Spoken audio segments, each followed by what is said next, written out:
Hi, I'm Lucia Novak and I'm a nurse practitioner.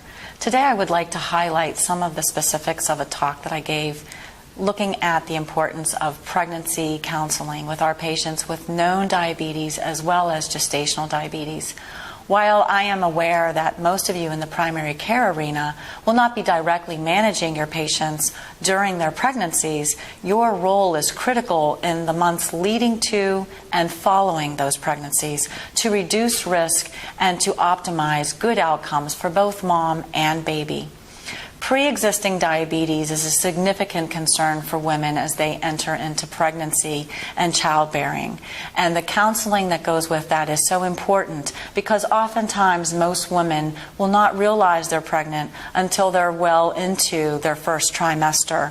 And the complications that occur to the fetus, the congenital malformations, the spontaneous abortions, occur within that first 8 weeks, and optimal glucose control is so critical.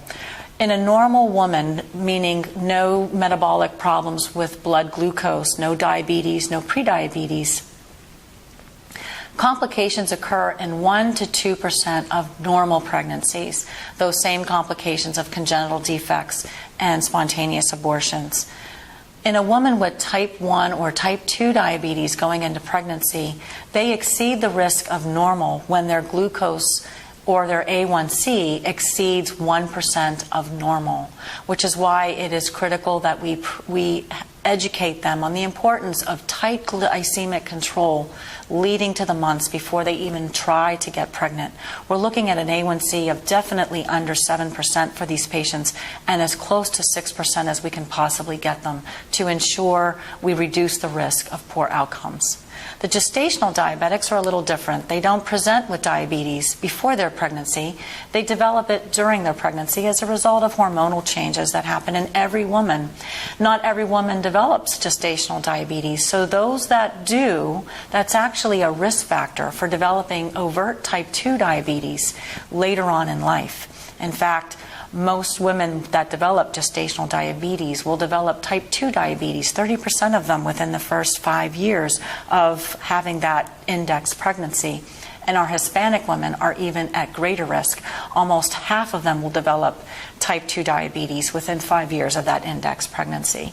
So the importance of counseling these women, screening them for type 2 diabetes following their pregnancy, and trying to ensure that they lose weight, control blood sugar control if they do go on to develop type 2 diabetes after that pregnancy to ensure better outcomes for their next pregnancies.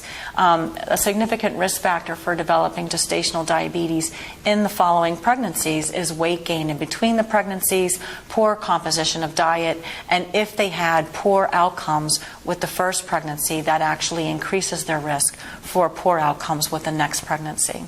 So your role as primary care providers, as patient educators and patient advocates is so important when we're dealing with our young childbearing aged women.